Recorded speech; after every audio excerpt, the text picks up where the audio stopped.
થયો, હૃદયમાં અત્યંત કષ્ટ થયું, દુઃખ થયું.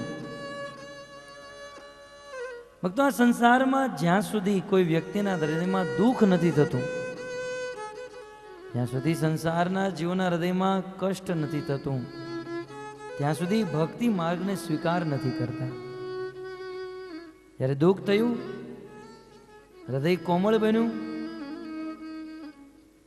ત્યારે ફરીથી અંગિરા મુનિ અને અંગિરા ઋષિ સાથે નારદ મુનિ પણ રાજા ચિત્રકેતુના રાજ્યમાં આવે છે. નારદ મુનિ અને અંગિરા ઋષિ જોવે ચિત્રકેતુ રાજા રડી રહ્યા છે, અત્યંત દુઃખમાં છે, અને દુઃખી અવસ્થામાં કહે છે, બહુ સુંદર પુત્ર હતો, પણ ભગવાને મારા પુત્રને લઈ લીધો.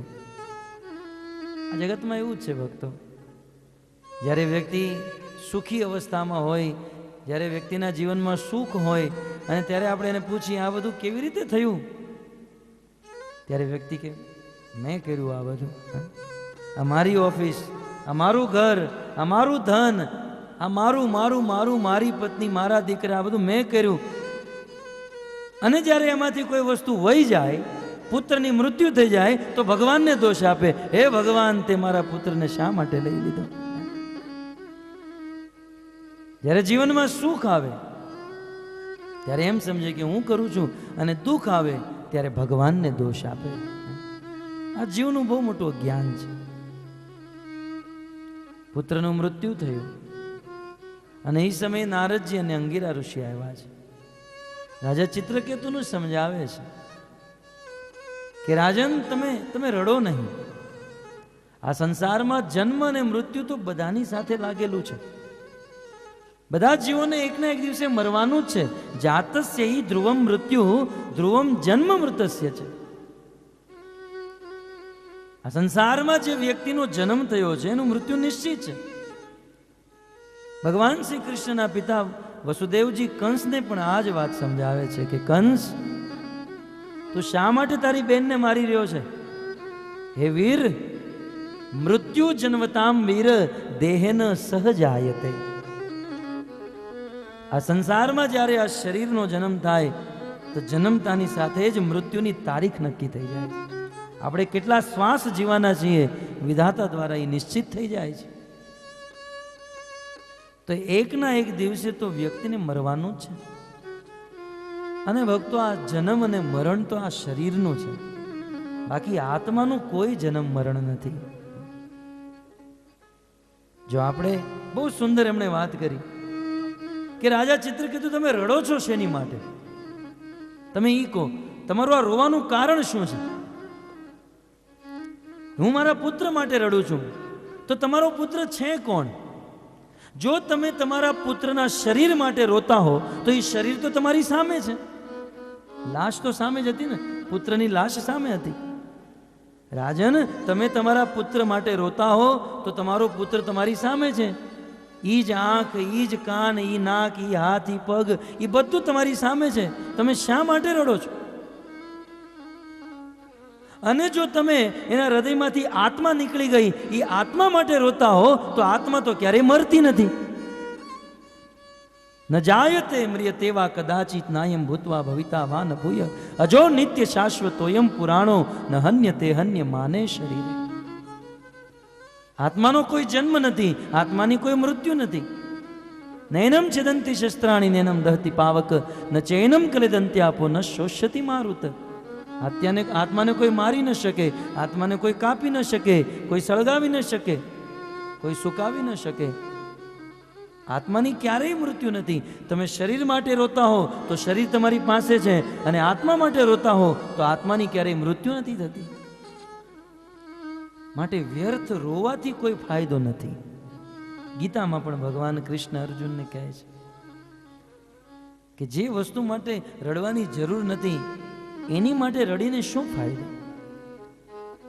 રડવું તો એટલા માટે જોઈએ કે જે જવાના હતા એ તો ગયા, અને આપણે એક દિવસ જવાનું છે, પણ જતા પહેલા આપણે આપણો પરલોક સુધારી લઈએ, આપણે આપણું જીવન સુધારી લઈએ. તો અંગિરા મુનિ અને નારદજીએ બહુ સુંદર ઉપદેશ દીધો રાજા ચિત્રકેતુને જ્ઞાન થયું, ધીરે ધીરે શાંત થયા, પણ છતાંય રાજા ચિત્રકેતુના હૃદયમાં હજી થોડીક મોહ મમતા હતી. એટલે નારદજીની કૃપાથી નારદજીએ જે બાળક મરી ચૂક્યો હતો એ મૃત બાળકને જીવિત કર્યો. રાજાને દેખતા દેખતા એ બાળક જીવિત થયો અને એ બાળકે જીવિત થઈને કીધું, પિતાજી શું ક્યારના રડો છો? અને શું તમે એમ સમજો છો હું તમારો પુત્ર છું, તમે મારા પિતા છો? આ જન્મમાં ભલે હું તમારો પુત્ર છું, આની પહેલાના જન્મમાં તમે 10 વાર મારા પુત્ર બની ચૂક્યા છો, હું તમારો બાપ બની ચૂક્યો છું. અને એ વાત સાચી છે ભક્તો. ગયા ભાવમાં જે બહુ મોટો આપણો શત્રુ હોય ને આ જન્મમાં પુત્ર બને. આની પહેલાના જન્મમાં હું તમારો પિતા બની ચૂક્યો છું. જ્યારે પુત્રએ ચિત્રકેતુ રાજાને ઉપદેશ દીધો ને ત્યારે રાજા ચિત્રકેતુને પૂર્ણ જ્ઞાન થઈ ગયું અને જ્ઞાન ગ્રહણ કરતા નારદજીએ ઉપદેશ દીધો, ભગવાનની ભક્તિ કરો. રાજા ચિત્રકેતુ પોતાના રાજ રજવાડા છોડી જંગલમાં જઈ ભગવાન શંકર્ષણ દેવની ઉપાસના કરે છે, ભક્તિ કરે છે. અને ભગવાન શંકર્ષણની ઉપાસના કરવાથી એમના દર્શન થયા અને ભગવાન શંકર્ષણે રાજા ચિત્રકેતુને એક દિવ્ય વિમાન પ્રદાન કર્યું. સુંદર વિમાન, એવું વિમાન કે કોઈ પણ જગ્યાએ જઈ શકે, મંત્રથી ચાલે, એમાં પેટ્રોલ તેલ નાખવાની જરૂર ના પડે. એક દિવસની વાત, રાજા ચિત્રકેતુ એ દિવ્ય વિમાન ઉપર સવાર થઈ આ સંસારમાં વિચરણ કરી રહ્યા હતા અને બીજી બાજુ કૈલાસ લોકમાં ભગવાન ભોલેનાથ. ભક્તો, શિવજીના માત્ર 2 જ કાર્ય છે. એક તો રામ નામનું જાપ કરે અને અમુક લોકો મળ્યા હોય તો એમને ભાગવત કથા સંભળાવે. ભાગવત કથા કે રામ કથા, આ બંનેના પ્રથમ વક્તા શ્રી શિવજી છે. તો શિવજી શ્રોતાઓને કૈલાસ લોકમાં ભાગવત સંભળાવી રહ્યા છે. અને એ સમયે શિવજીની પત્ની પાર્વતી એમના ખોળામાં બેસી હતી અને એ જ સમયે રાજા ચિત્રકેતુ વિમાન ઉપર સવાર થઈ એ શિવજી જ્યાં ભાગવત કથા કરી રહ્યા ત્યાં જઈ ચડ્યા. રાજા ચિત્રકેતુએ ઉપરથી જોયું તો શિવજી ભાગવત કથા કહી રહ્યા છે પણ ખોળામાં પત્ની બેઠા છે. હવે રાજા ચિત્રકેતુ અને શિવજી વચ્ચે મિત્રતા હતી, સાખ્ય હતો. તો મિત્રતામાં તો એક બીજો મિત્ર એકબીજાની મજાક કરે. તો રાજા ચિત્રકેતુ પોતાના વિમાનને થોડું નીચે લાવ્યા અને નીચે લાવી શિવજી પાસે આવી ચિત્રકેતુ રાજા હસવા માંડ્યા. લો, આ શિવજી સંસારના ગુરુ બનીને બેઠા છે, જગતના ગુરુ બન્યા છે અને જગતને ભાગવતનું જ્ઞાન આપે છે. અને ભાગવતનું જ્ઞાન આપતી વખતે પત્નીને ખોળામાં બેસાડવાની જરૂર શું છે? પત્નીને ગાર્ડનમાં લઈ જાઓ, આઈસ્ક્રીમ ખાવા લઈ જાઓ, પણ કમસે કમ ભાગવત કહેતી વખતે તો નીચે બેસાડો. ચિત્રકેતુ રાજા આવું કંઈક બોલ્યા કે પત્નીને ખોળામાં બેસાડીને ભાગવત કહેવાની જરૂર શું છે? શિવજી તો હસ્યા કે આ તો મિત્ર છે, મિત્ર તો બોલે, એમાં શું છે? પણ પાર્વતીથી ન રહેવાનું. પાર્વતીને ક્રોધ આવ્યો અને ક્રોધ આવતા જ પાર્વતીએ શ્રાપ આપી દીધો. પાર્વતીએ કીધું કે હું ચાહે ખોળામાં બેસું કે મસ્તક ઉપર બેસું, આ વહીવટ ભગવાને તમને સોંપ્યો છે, અમે ગમે એ કરીએ. અને આ સંસારમાં અમને કહેવા વાળા બીજા કોઈ નથી કે તમે અહીંયા આવીને મારો વહીવટ કરો છો. તમે સાધુ જેવું નહીં, તમે અસુર જેવું કાર્ય કર્યું છે, જ્યાં હું તમને શ્રાપ આપું છું કે તમે અસુર બની જાઓ. દેવી પાર્વતીએ રાજા ચિત્રકેતુને શ્રાપ આપ્યો, તમે અસુર થઈ જાઓ. ચિત્રકેતુનો તો કોઈ ભય નહોતો, ભક્ત હતા ને ભગવાન.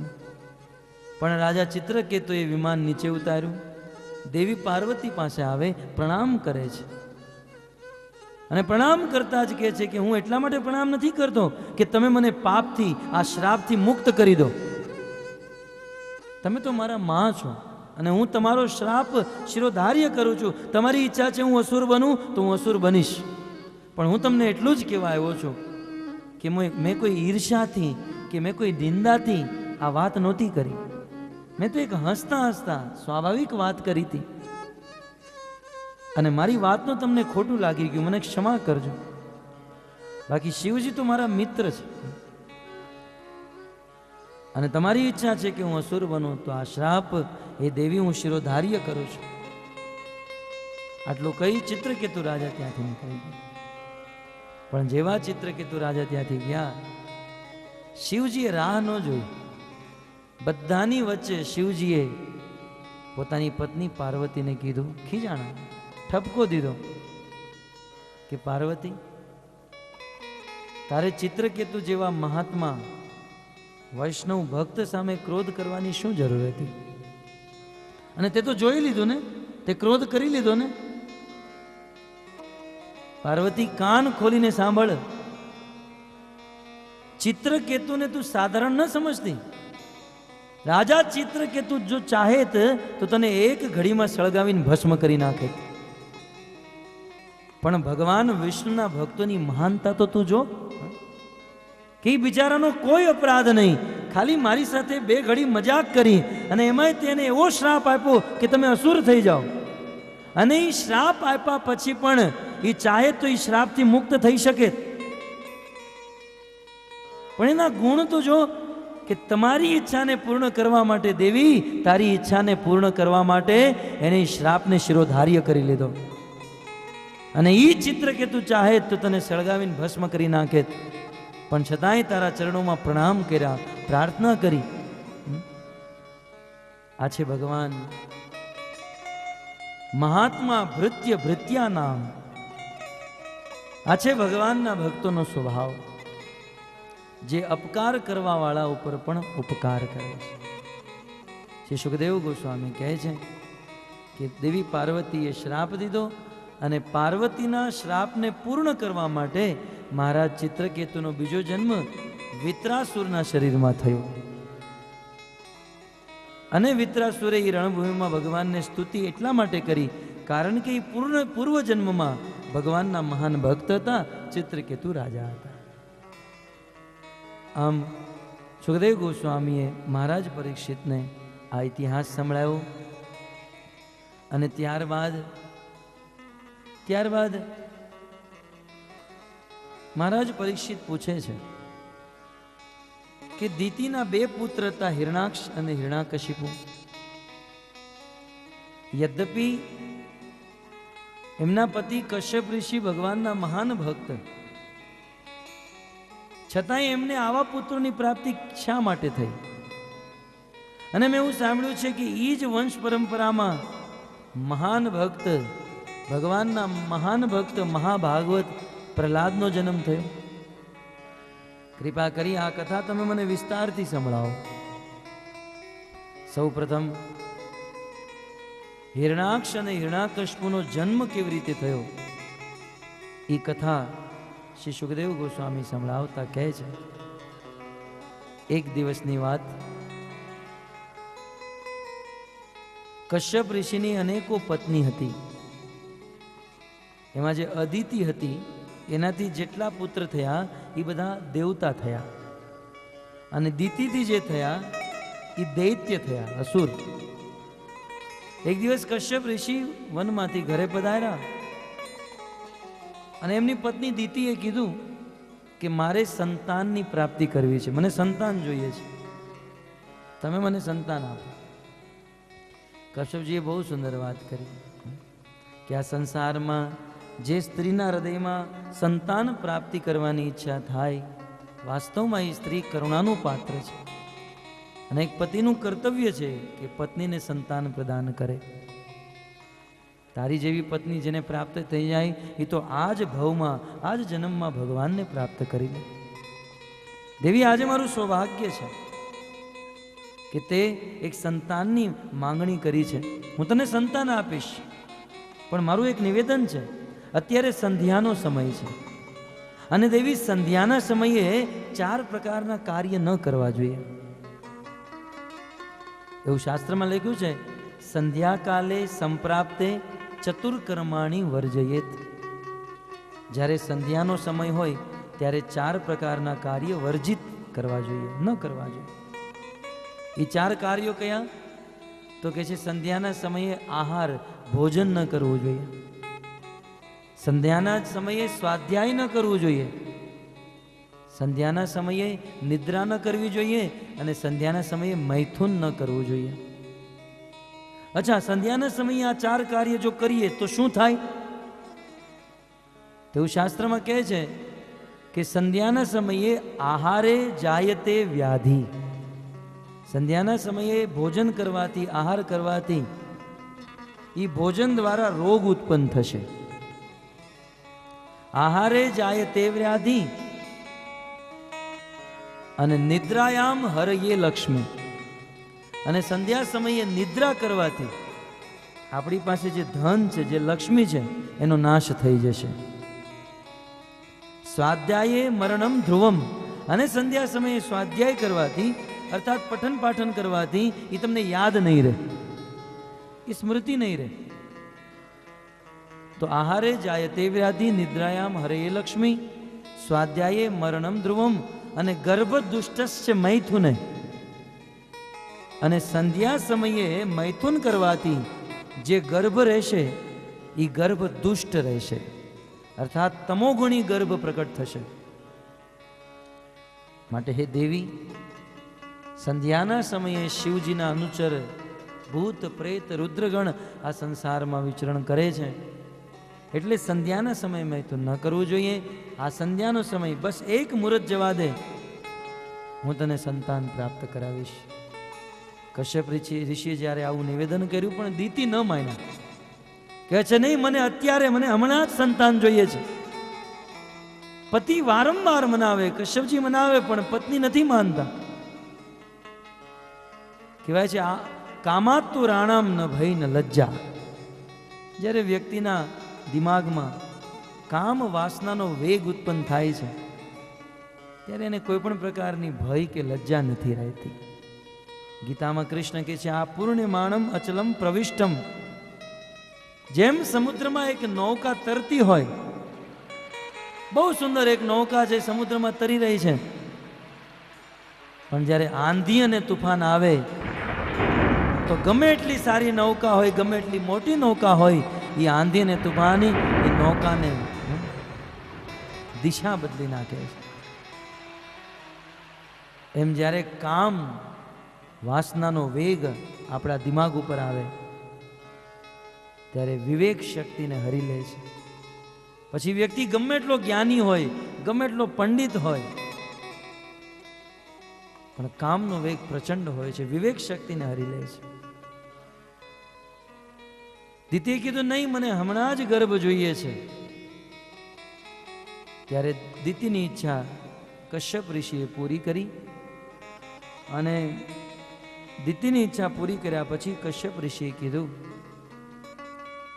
કે તારા ગર્ભથી 2 બાળકનો જન્મ થશે અને દીતી, એ બાળક આ સંસારના બહુ મોટા અસુર બનશે. એટલું જ નહીં, તારા બંને બાળક આતંકવાદી થશે, સંસારમાં આતંક ફેલાવશે, ભગવાન વિષ્ણુ સાથે યુદ્ધ કરશે. હવે ભૂલ તો થઈ ગઈ, દીતીથી ભૂલ તો થઈ ગઈ, પણ પછી એને ભૂલ સમજમાં આવી કે મારાથી ભૂલ થઈ ગઈ છે. બંને હાથ જોડી પતિના ચરણો કે પ્રભુ ભૂલ થઈ ગઈ, મને ક્ષમા કરો. પણ હવે ક્ષમા કેવી રીતે કરી શકે? કે દીતી, જે થવાનું છે એને કોઈ ન રોકી શકે. નહીં પ્રભુ, તમે મને ક્ષમા કરો, મારે દુષ્ટ પુત્ર નથી જોતા, મારે સજ્જન પુત્ર જોઈએ છે.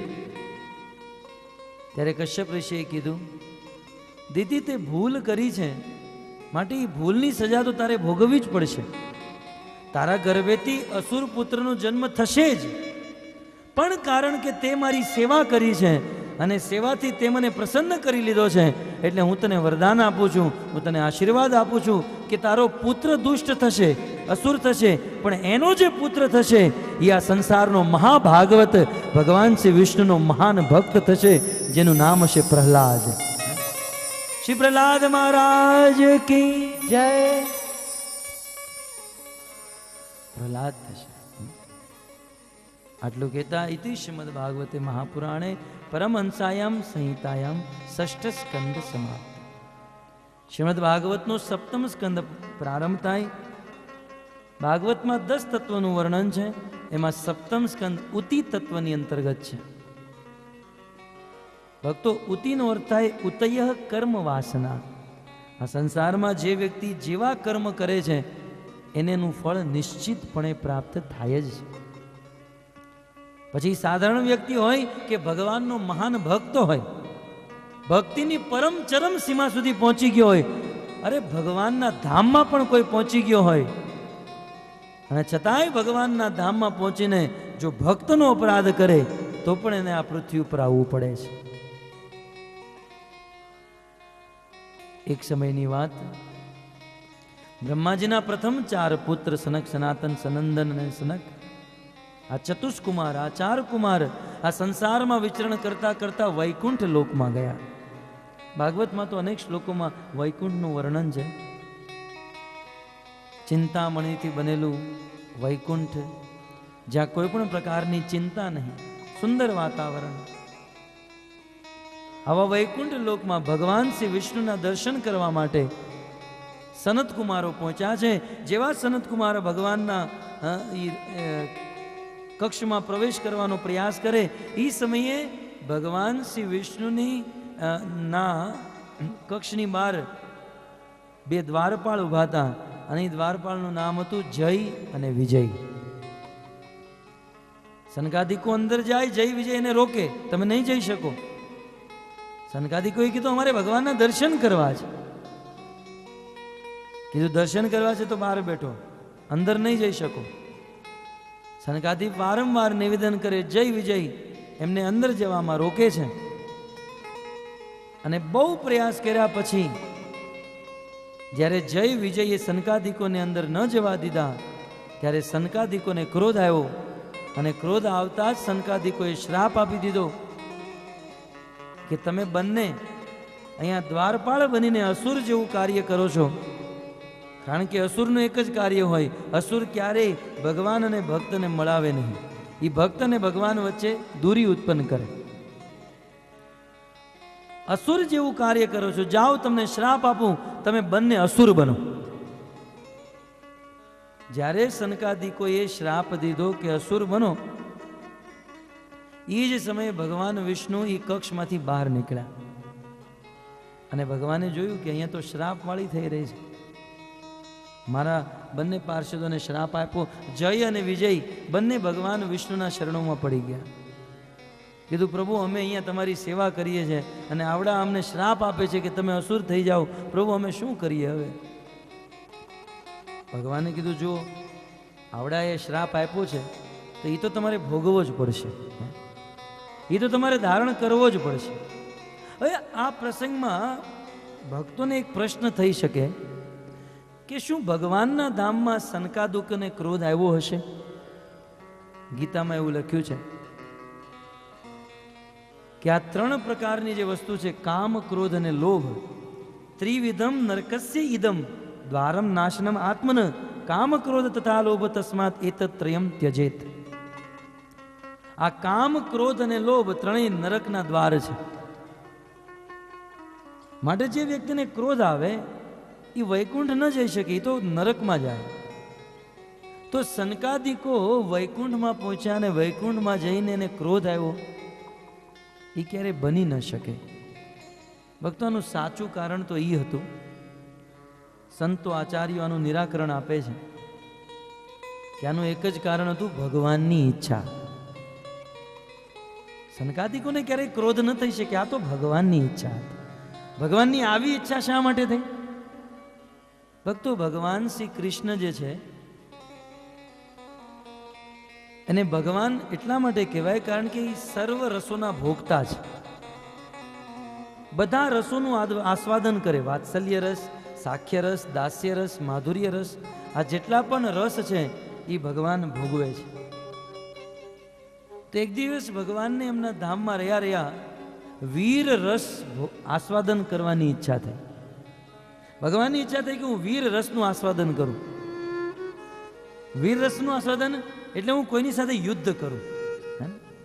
અમુક લોકો મુંબઈમાં નથી જીમમાં જતા, બહુ વજન ઉપાડે, પછી બોડી બનાવે, અને પછી બહુ બોડી બની જાય ને પછી એવું ઈચ્છા થાય કે હવે કોઈકની સાથે ઝઘડો કરીએ, ખુજલી થાય, કોઈની સાથે ઝઘડો કરવાની ઈચ્છા થાય. ભગવાનની ઈચ્છા થઈ કે હું કોઈની સાથે યુદ્ધ કરું. પણ ભગવાન વિચાર કરે યુદ્ધ તો બરાબરીમાં હોવું જોઈએ. આ પૃથ્વી લોકના મનુષ્યને એક થપ્પડ મારું તો પડી જાય. યુદ્ધ બરાબરીમાં હોવું જોઈએ. કોની સાથે યુદ્ધ કરું? ભગવાન વિચાર કરે કોની સાથે હું યુદ્ધ કરું જેથી મને વીર રસનું આસ્વાદન કરવાનો આનંદ આવે. કોની સાથે યુદ્ધ કરું, કોની સાથે કરું? ભગવાને જોયું કે આજે મારા દ્વારપાળ છે ને જય વિજય, એની સાથે યુદ્ધ કરવા જેવું છે. કારણ કે અંદર આવતા બહાર જતા એ જય વિજયને ભગવાન જોતા, આની સાથે આ મારી બરાબરી કરી શકે એવા છે. પણ ભગવાન વિચાર કરે કે સીધો હું જય વિજયને કહીશ કે તમે મારી સાથે યુદ્ધ કરો તો આ બંને યુદ્ધ નહીં કરે, એટલે મારે કંઈક કરવું પડશે. માટે ભગવાન વિષ્ણુએ સનકાદિકોના હૃદયમાં પ્રેરણા કરી, એના હૃદયમાં ક્રોધ ઉત્પન્ન કરાવ્યો અને જય વિજયને શ્રાપ દેવડાવ્યો. ભગવાનની લીલા અદ્ભુત છે. અને ભગવાન જ્યારે બહાર આવ્યા, જય વિજય પ્રાર્થના કરે કે પ્રભુ આવડાએ મને શ્રાપ દીધો છે અસુર બનવાનો. ભગવાન જય વિજયને કહે છે કે જય વિજય હું તમને બે ઓપ્શન આપું, બે લાઈફલાઈન આપું. જો તમારે પૃથ્વી ઉપર તો જવું જ પડશે, કારણ કે બ્રાહ્મણોએ શ્રાપ દીધો છે. તમારે પૃથ્વી ઉપર તો જવું જ પડશે. પૃથ્વી ઉપર જઈને જો તમે મારી ભક્તિ કરશો તો 5 જન્મમાં તમને મારી પ્રાપ્તિ થશે. પૃથ્વી લોક ઉપર જઈ અને તમે મારી ભક્તિ કરશો તો 5 જન્મમાં મારી પ્રાપ્તિ. અને પૃથ્વી લોક ઉપર જઈ તમે મારી સાથે દ્વેષ કરશો, શત્રુતા રાખશો તો 3 જન્મમાં મારી પ્રાપ્તિ થશે. ઓપ્શન તમારે ચોઈસ કરવાનો છે. ભક્તિ દ્વારા 5 જન્મમાં પ્રાપ્તિ કરવી છે કે મારી સાથે વેર કરીને 3 જન્મમાં પ્રાપ્તિ કરવી છે? જય વિજય વિચાર કરે 5 જન્મ કરતા 3 જન્મ સારું રહેશે. અને ભક્તો વાત સાચી છે કે આપણે જેની ભક્તિ કરીએ છીએ ને એનું સ્મરણ આપણને દિવસમાં કલાક અડધો કલાક રહે, પણ જેની સાથે વેર કરતા હોય ને એ તો 24 કલાક દિમાગમાં ફરતો હોય. એટલે ભગવાને કીધું વેર કરશો તો 3 જન્મમાં મારી પ્રાપ્તિ થશે. અને ભક્તો જય વિજય કીધું અમે વેર કરશું. અને આટલું કહેતા જય વિજયનો પ્રથમ જન્મ રાવણ અને કુંભકર્ણ. ક્ષમા કરો, જય વિજયનો પ્રથમ જન્મ હિરણાક્ષ અને હિરણાકશિપુ, બીજો જન્મ રાવણ અને કુંભકર્ણ, અને ત્રીજો જન્મ શિશુપાલ અને દંતવક્ર. યુધિષ્ઠિર મહારાજે બહુ સુંદર યજ્ઞનું અનુષ્ઠાન કર્યું. યજ્ઞનું નામ હતું રાજસૂય યજ્ઞ.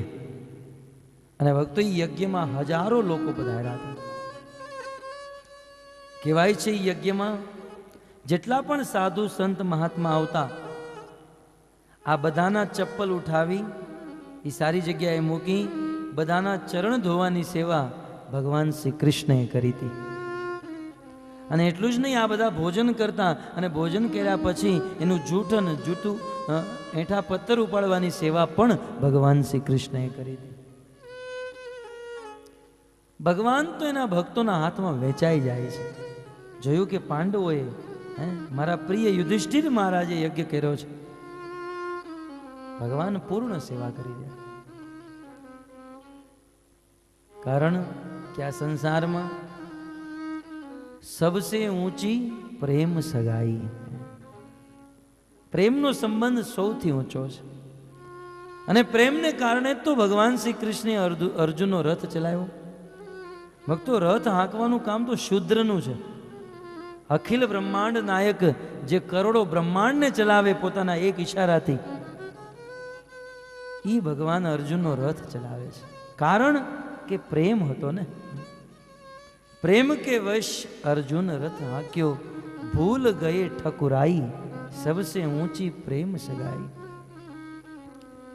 પ્રેમના વશમાં થઈ ભગવાન શ્રી કૃષ્ણએ દુર્યોધનના 56 ભોગ ત્યાગી દીધા. મારે ન ચાલે.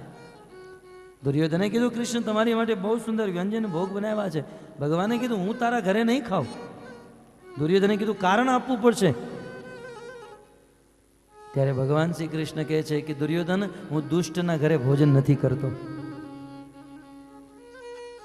દુષ્ટ અન્ન ભોક્તવ્યમ, દુષ્ટના ઘરે હું ભોજન નથી કરતો.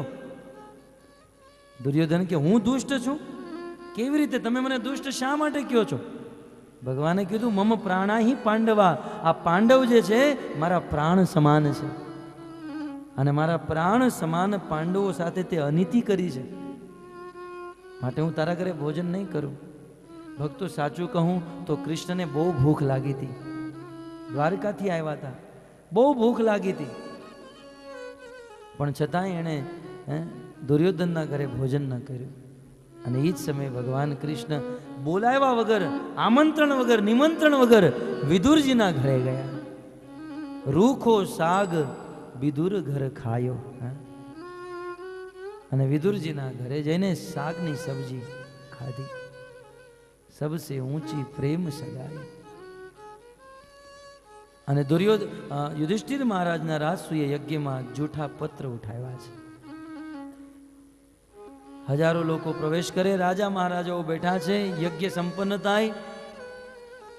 અને એ યજ્ઞમાં એક પ્રશ્ન ઉત્પન્ન થયો કે આ રાજસૂય યજ્ઞમાં પ્રથમ પૂજા કોની કરવી જોઈએ? ભાગવતના 7મા સ્કંદમાં વર્ણન છે. રાજસૂય યજ્ઞમાં પ્રથમ પૂજા કોની કરવી? તો ઘણા લોકોએ મંતવ્ય દીધા, આ સભામાં પ્રથમ પૂજા તો દ્રોણાચાર્યની થવી જોઈએ, કારણ કે કૌરવ અને પાંડવોના ગુરુ છે. તો અમુક લોકોએ કીધું નહીં, પૂજા તો પિતામહ ભીષ્મની થવી જોઈએ. ભરત પુંગવ આજીવન નૈષ્ઠિક અખંડ બ્રહ્મચર્ય વ્રતનું જેને પાલન કર્યું, ઈચ્છા મૃત્યુનું જેને વરદાન છે, એવા ગંગા પુત્ર ભીષ્મની પ્રથમ પૂજા થવી જોઈએ.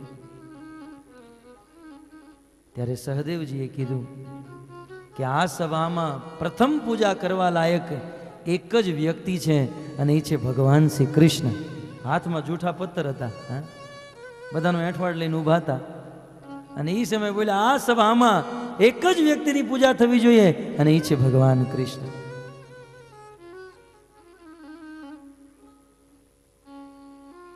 કારણ કે આ સભામાં જેટલા પણ રાજા મહારાજાઓ છે તારાઓની જેમ ચમકી રહ્યા છે, પણ એ તારાઓની વચ્ચે ચંદ્ર વંશમાં ચંદ્ર સમાન જે ચમકી રહ્યો છે એ સાક્ષાત કૃષ્ણ છે. કૃષ્ણથી, શક્તિથી બધા શક્તિમાન છે. કૃષ્ણ દ્વારા બધા પ્રકાશિત થઈ રહ્યા છે. અને કૃષ્ણ વાસ્તવમાં નૈષ્ઠિક બ્રહ્મચારી છે. કૃષ્ણની અગ્ર પૂજા થવી જોઈએ. પિતામહ ભીષ્મએ પણ સ્વીકાર કર્યો, હા વાત સાચી છે, કૃષ્ણની જ અગ્ર પૂજા થવી જોઈએ. એ રાજસૂય સભામાં બધાએ એક સ્વરે સ્વીકાર કર્યો, કોકે સ્વેચ્છાથી, કોકે અનસ્વેચ્છાથી, પણ સ્વીકાર બધાએ કર્યો કે હા કૃષ્ણની અગ્ર પૂજા થવી જોઈએ. અને યુધિષ્ઠિર મહારાજે કૃષ્ણની અગ્ર પૂજા કરી. એક વ્યક્તિ એવો હતો જેણે ભગવાન શ્રી કૃષ્ણની અગ્ર પૂજા સ્વીકાર ન કરી. જાણો છો ને કોણ? શિશુપાળ. શિશુનો અર્થ થાય બાળક. પાળ માને જે બાળકનું પાલન પોષણ કરે, પણ આના બાળક થયા જ નહીં. કારણ કે બિચારો લગ્ન કરવા માટે ગયો તો રૂકમણી સાથે. લગ્ન કરે એની પહેલા ભગવાન શ્રી કૃષ્ણએ રૂકમણીનું હરણ કરી લીધું. શિશુપાળને જન્મથી જ ભગવાન કૃષ્ણ સાથે દ્વેષ, અને જન્મથી જ જ્યારે એ બોલતા શીખ્યો, એ તોતલી ભાષામાં ભગવાન કૃષ્ણને ગાળો આપતો હતો. અને કૃષ્ણએ એમની શિશુપાળની માતાને કીધું હતું કે માતા ચિંતા ન કરો, હું સહન કરીશ, પણ કેટલું? 100 ગાળ સુધી સહન કરીશ. પછી જો લિમિટ ક્રોસ થશે તો મારું સુદર્શન ચક્ર અને એનું મસ્તક હશે. શિશુપાળ એ સભામાં પ્રવેશ કરે અને ભગવાન શ્રી કૃષ્ણને અપશબ્દ કહે, આની અગ્ર પૂજા ન હોવી જોઈએ, આ તો દુષ્ટ છે, આ તો કાયર છે, આ પાખંડી છે. આ તો રણ છોડીને ભાગેલો રણછોડ છે. શિશુપાલે બહુ કીધું, ભગવાને સહન કર્યું. 1 2 3 5 10 99 અને જ્યારે 100 ગાળ સમાપ્ત થઈ, ભગવાન શ્રી કૃષ્ણએ રાજસૂય સભામાં બધા રાજાઓને દેખતા સુદર્શન ચક્ર ધારણ કર્યું અને શિશુપાળનું મસ્તક ઉડાડી દીધું. પણ ભક્તો એ સમયે બધાએ જોયું કે શિશુપાળના શરીરમાંથી જે આત્મા નીકળી, એ આત્મા ભગવાન શ્રી કૃષ્ણના શરીરમાં લીન થઈ ગઈ. જ્યારે શિશુપાળ ભગવાન કૃષ્ણના શરીરમાં લીન થયો, ત્યારે એ સભામાં યુધિષ્ઠિર મહારાજે નારદ મુનિને પ્રશ્ન પૂછ્યો. જો રાજસૂય સભા છે અને રાજસૂય સભામાં યુધિષ્ઠિર મહારાજ નારદ મુનિને પ્રશ્ન પૂછે છે, અને નારદ મુનિની યુધિષ્ઠિર મહારાજને જે જવાબ દીધો, એ જવાબમાં આખો ભાગવતનો 7મો સ્કંદ છે. ભાગવતનો આખો 7મ સ્કંદ રાજસૂય સભામાં થયેલો છે. નારદ મુનિ યુધિષ્ઠિર મહારાજે પ્રશ્ન પૂછ્યો કે હે નારદજી, આ દુષ્ટ હતો, ભગવાનને ગાળો આપતો હતો, છતાંય આ શિશુપાલને જ્યારે ભગવાને મારી નાખ્યો તો એ ભગવાનમાં વિલીન શા માટે થયો? એને સાયુજ્ય મુક્તિ શા માટે મળી? ત્યારે નારદ મુનિ કહે છે કે આ જય અને વિજય હતા, અને કહે છે કે આણે દ્વેષથી ભગવાનની ભક્તિ કરી હતી. આ સંસારમાં કોઈ પણ ભાવે યદિ કોઈ વ્યક્તિ ભગવાનનું સ્મરણ કરે તો એને ભગવાનની પ્રાપ્તિ થઈ જાય છે, ચાહે પ્રેમથી ચાહે દ્વેષથી. વસ્તુ શક્તિનો એવો પ્રભાવ છે, ભગવાનનો એવો પ્રભાવ છે કે ભાવ કુભાવ અનખ આલસ હું, કે ભાવ હોય કે ન હોય, ભગવાનનું જો સ્મરણ થયું, એન કેન પ્રકારેણ મન કૃષ્ણ નિવેશયા. ગમે એ ભાવે, આમ તો પ્રેમ ભાવે કે અનુકૂળ ભાવે ભગવાનનું સ્મરણ કરીએ તો બહુ સારી વાત છે, પણ પ્રતિકૂળ ભાવે પણ જો ભગવાનનું સ્મરણ થાય તોય ભગવાનની કૃપા થઈ શકે. અને એ જ અનુપાતમાં નારદ મુનિ પ્રહલાદ મહારાજની કથા સંભળાવે છે. નારદ મુનિ કહે છે કે પ્રહલાદ મહારાજ અત્યંત ગુણવાન હતા. અયમ હિ શ્રુત સંપન્ન. પ્રહલાદ મહારાજ પરમ જ્ઞાની હતા. માનસ સ્તંભ વિવર્જિત. પ્રહલાદમાં કોઈ પણ પ્રકારનો દોષ નહોતો. માતા પિતાની સેવા કરે, ગુરુજનોની સેવા કરે, અને એવા સર્વ ગુણ સંપન્ન પ્રહલાદ મહારાજનો વિશેષ ગુણ બતાવતા કહે છે ક્વચિત હસતી ક્વચિત રુદતી. પ્રહલાદ ક્યારેક ક્યારેક અચાનક હસવા માંડતો તો ક્યારેક ક્યારેક રડવા માંડતો, અને ક્યારેક ક્યારેક ભગવાનના નામનું કીર્તન કરવા માંડતો. આવો મહાન પુત્ર તો હિરણ્યકશિપુનો. યુધિષ્ઠિર મહારાજ પૂછે છે કે પ્રભુ, આ સંસારમાં પુત્ર ગમે એવો હોય પણ પિતા એના પુત્રને પ્રેમ કરે છે, અને જ્યારે હિરણ્યકશિપુનો પુત્ર આટલો બધો મહાન હતો તો પછી હિરણ્યકશિપુએ એના પુત્ર પ્રહલાદ સાથે દ્વેષ શા માટે કર્યો? આનો જવાબ તમે મને વિસ્તારથી આપો. હવે નારદ મુનિ યુધિષ્ઠિર મહારાજને નરસિંહ પ્રાકટ્યની કથા સંભળાવવાનું પ્રારંભ કરે છે. નારદ મુનિ કહે છે કે જ્યારે હિરણ્યકશિપુએ જોયું કે એમના મોટા ભાઈની મૃત્યુ ભગવાન વિષ્ણુ દ્વારા થઈ છે, ત્યારે હિરણ્યકશિપુના હૃદયમાં બહુ ક્રોધ થયો, અને એવી ઈચ્છા થઈ કે હું વિષ્ણુને મારી નાખીશ. પણ વિષ્ણુને મારવા માટે શક્તિ જોઈએ, સામર્થ્ય જોઈએ, અને એટલા માટે હિરણ્યકશિપુ બળવાન બનવા માટે, શક્તિ પ્રાપ્ત કરવા માટે એણે તપસ્યા કરવાનો વિચાર કર્યો. હિરણ્યકશિપુ તપસ્યા કરવા માટે જાય.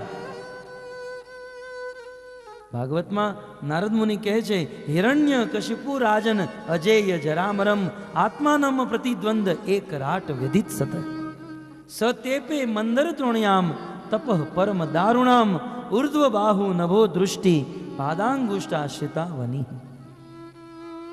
હિરણ્યકશિપુ અજર અમર બનવા માટે, એક છત્ર સમ્રાટ બનવા માટે પરમ પરાક્રમી શક્તિશાળી બનવા માટે મંદાર પર્વતની તળેટીમાં તપસ્યા કરવા માટે ગયો.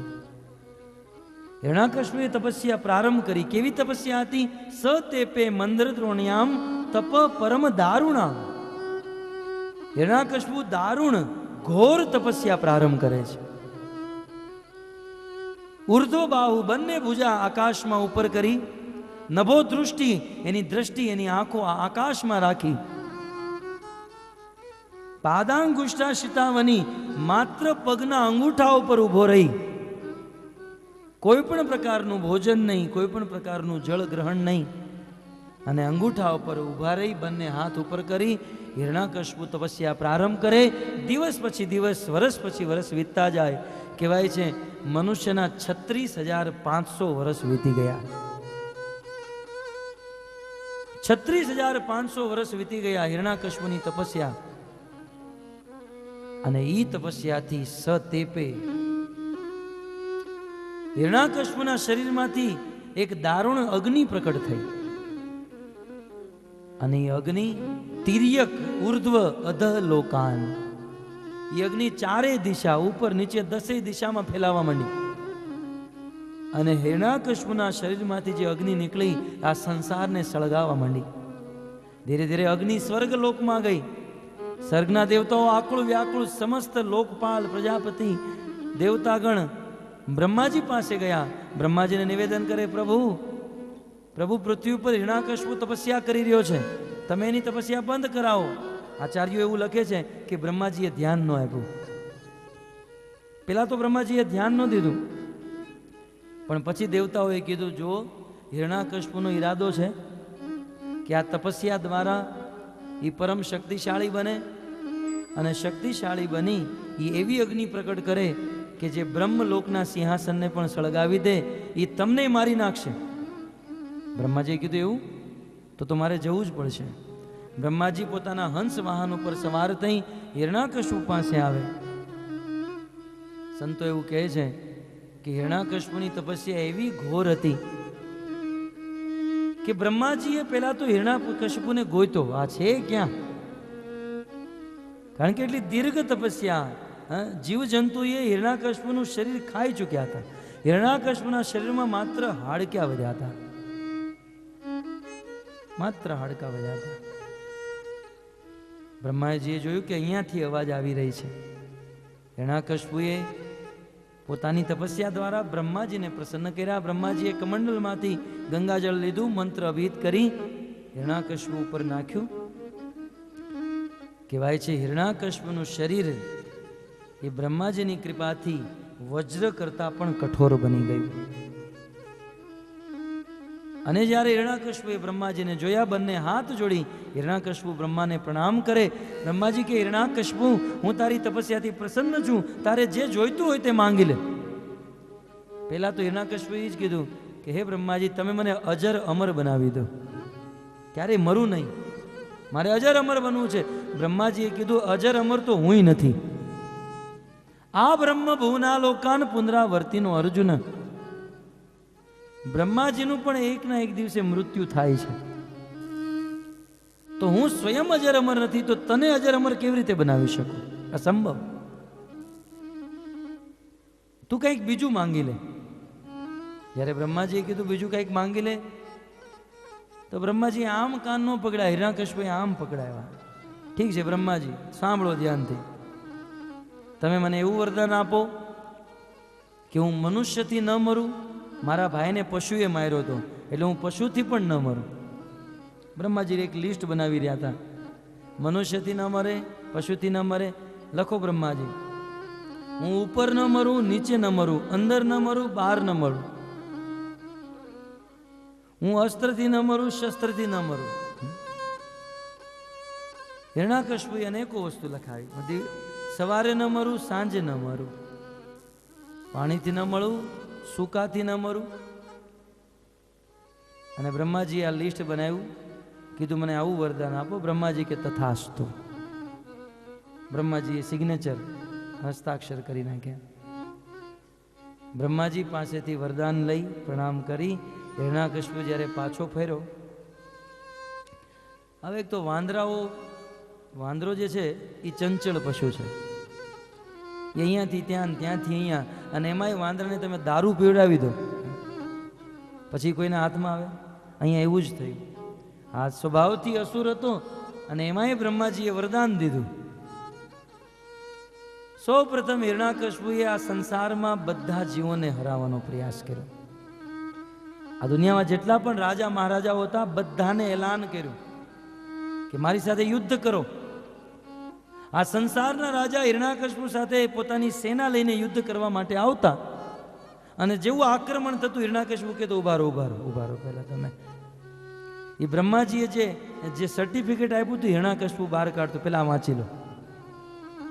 પેલા વિપક્ષના રાજા વાંચતા કે આ દિવસે ન મરે, રાતે ન મરે, ઉપર ન મરે, નીચે ન મરે, અસ્ત્રથી ન મરે, શસ્ત્રથી ન મરે, અને નીચે બ્રહ્માજીની સાઈન, બ્રહ્માજી. આને કોણ મારી શકવાનું છે? તરત રાજા મહારાજા હિરણાકશ્યપુના ચરણોમાં પડી જતા કે સરકાર તમને કોણ મારી શકે?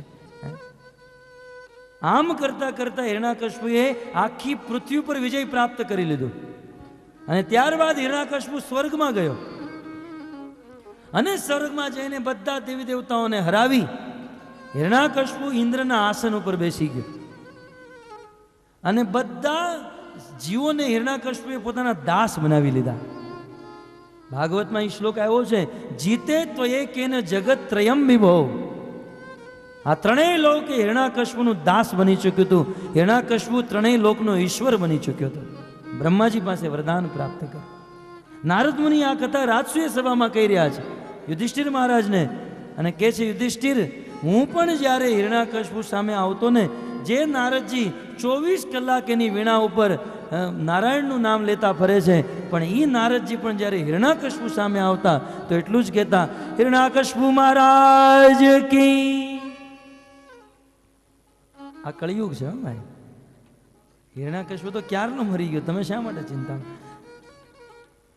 પણ નારદ મુનિ પણ હિરણાકશ્યપુ સામે આવતા તો હિરણાકશ્યપુની જય બોલાવતા, કારણ કે ગરજે તો ગધેડાને બાપ કેવો પડે. તો આવું આતંક હતું હિરણાકશ્યપુને. ભક્તો, હિરણાકશ્યપુ એની આંખોને તીરછી કરતો. હિરણાકશ્યપુની આંખો જ્યારે લાલ થતી 33 કરોડ દેવી દેવતા એના ચરણોમાં પડી જતા. જ્યારે ભગવાન નરસિંહદેવ પ્રકટ થયા અને હિરણાકશ્યપુને ફાડી નાખ્યો, ત્યારે બધા દેવતા હિરણાકશ્યપુ પાસે આવ્યા અને એક એક શ્લોકમાં સ્તુતિ કરી. અને દેવતાઓએ કીધું કે પ્રભુ સારું થયું તમે અવતાર લીધો ને આને મારી નાખ્યો. ઇન્દ્ર દેવતા કહેતા કે પ્રભુ તમે આને મારી નાખ્યો, સારું કર્યું. આ હિરણાકશ્યપુ એના મહેલમાં મને ઝાડુ મરાવતો હતો. મેં ક્યારે ઝાડુ માર્યું નહોતું, પણ આ મરાવતો. કુબેરજીએ ભગવાન નરસિંહદેવને કીધું, સારું કર્યું તમે આને મારી નાખ્યો, મને પોતા મરાવતો હતો. આમ સમસ્ત દેવી દેવતાઓને પોતાના વશમાં કરી લીધા હતા. સમસ્ત મનુષ્યનો ભગવાન બની ચૂક્યો હતો હિરણાકશ્યપુ. ભક્તો, જ્યાં આખું સંસાર ત્રણેય લોક હિરણાકશ્યપુને ભગવાન માનતું હતું, પણ એ જ સમયે હિરણાકશ્યપુનો એક 5 વર્ષનો બાળક એના બાપને ભગવાન નહોતો કહેતો. આખી દુનિયા જ્યાં હિરણાકશ્યપુને ભગવાન કહે છે, પણ પ્રહલાદ હિરણાકશ્યપુને ભગવાન નહીં તો અસુર જ કહેતો. તમે તો અસુરના સરદાર છો, તમે ક્યાં ભગવાન છો? હિરણાકશ્યપુના 4 પુત્ર હતા, એમાંથી સૌથી નાના પુત્રનું નામ હતું પ્રહલાદ, અને બહુ સુંદર ગુણવાન પુત્ર હતો. કહેવાય છે કે જ્યારે હિરણાકશ્યપુનો આતંક વધ્યો ત્યારે સમસ્ત દેવી દેવતાઓ પરેશાન થયા. દેવી દેવતાઓ વિચાર કરે કે આ હિરણાકશ્યપુને મારવો પડશે, કેવી રીતે મારીએ? બધા અવતારોમાં તો ઇન્દ્ર, બ્રહ્મા, ચંદ્ર, વરુણ આ બધા ક્ષીરસાગરના તટે જઈ ભગવાનને સ્તુતિ કરે. ભગવાન પ્રકટ થાય ને પછી નિવેદન કરતા કે તમે પૃથ્વી ઉપર આવો અને પૃથ્વીનો ભાર દૂર કરો, અસુરોનો વિનાશ કરો. પણ અહીંયા તો દેવતાઓ આ કાર્ય પણ નહોતા કરી શકતા. હિરણાકશ્યપુને જો ખબર પડતી કે આ ગયા છે મંદિરે, તો એ વાટમાં તેને લઈ લેતો. એટલે દેવતાઓ મંદિરે પણ નહોતા જઈ શકતા, ક્ષીરસાગરના તટે ભગવાન પાસે પણ નહોતા જઈ શકતા. પણ એક દિવસ બધા દેવતાઓએ જ્યાં હતા ત્યાં જ ઊભા રહીને તસ્યે નમોસ્તુ કાષ્ઠાએ, દેવતાઓ કહે છે કે જે દિશામાં ભગવાન રહે છે અમે એ દિશાને પ્રણામ કરીએ છીએ. દેવતાઓ ભગવાન પાસે ન ગયા, પોતાના ઘરે જ્યાં હતા ત્યાંથી જ પ્રાર્થના કરી કે તસ્મૈ નમોસ્તુ કાષ્ઠાએ, હે પ્રભુ તમે જે દિશામાં રહો છો એ દિશાને પ્રણામ, તમારા ચરણોમાં પ્રણામ. પ્રભુ અમે હિરણાકશ્યપના આતંકથી બહુ દુઃખી છીએ, તમે આ હિરણાકશ્યપનો વધ કરો. ત્યારે ભગવાને આકાશવાણી કરી અને દેવતાઓને કીધું કે હે દેવતાઓ તમે ચિંતા ન કરો, યદા ગોશુ સાધુશુ, આ સંસારમાં કોઈ ગાયોની હત્યા કરે, સાધુઓની હત્યા કરે, બ્રાહ્મણોની હત્યા કરે કે મારા ભક્ત વૈષ્ણવની હત્યા કરે, ત્યારે હું આ સંસારમાં પ્રકટ થાઉં છું અને એ દુષ્ટનો વિનાશ કરું છું. તમે ચિંતા ન કરો, એનો વિનાશ થશે. દેવતાઓએ કીધું એમ ન કહો, તમે તારીખ આપો ક્યારે આવશો. તમે આમ ઘુમાવી ફેરાવીને વાત ન કરો, તમે ચોખવટ કરો ક્યારે આવશો. કારણ કે અમે અહીંયા બહુ પીડિત છીએ. ત્યારે ભગવાને ચોખવટ કરી કે જ્યારે એ હિરણાકશ્યપુ એના 5 વર્ષના બાળક પ્રહલાદને મારવાનો પ્રયાસ કરશે ત્યારે હું પ્રકટ થઈશ. આટલું કઈ ભગવાનની આકાશવાણી શાંત થઈ, દેવતાઓ પણ નિશ્ચિંત થયા. અને હવે શ્રી સુખદેવ ગોસ્વામી મહારાજ પ્રહલાદ મહારાજ વિશે કથા કહી રહ્યા છે. પણ ભક્તો, આ પ્રહલાદ મહારાજ ના દિવ્ય ઉપદેશ, પ્રહલાદ મહારાજનું ચરિત્ર, ભક્તોના મનમાં એક પ્રશ્ન પણ હશે કે હિરણાકશ્યપનો જન્મ અસુર કુળમાં થયો. હિરણાકશ્યપુ અસુર હતો, છતાંય એનો પુત્ર પ્રહલાદ મહાન ભક્ત શા માટે થયો? એનું કારણ શું હતું? તો આ બધી કથા આજે બપોરના સત્રમાં આવશે. અને વાસ્તવમાં ભગવાન નરસિંહદેવનું પ્રાકટ્ય સંધ્યાના સમયે થયું હતું. તો આજે સંધ્યાના સમયે ભગવાન નરસિંહદેવ પ્રકટ થશે. ભક્તોને નિવેદન, સમયસર આવે, ભગવત કથા સાંભળે અને જીવન ધન્ય કરે.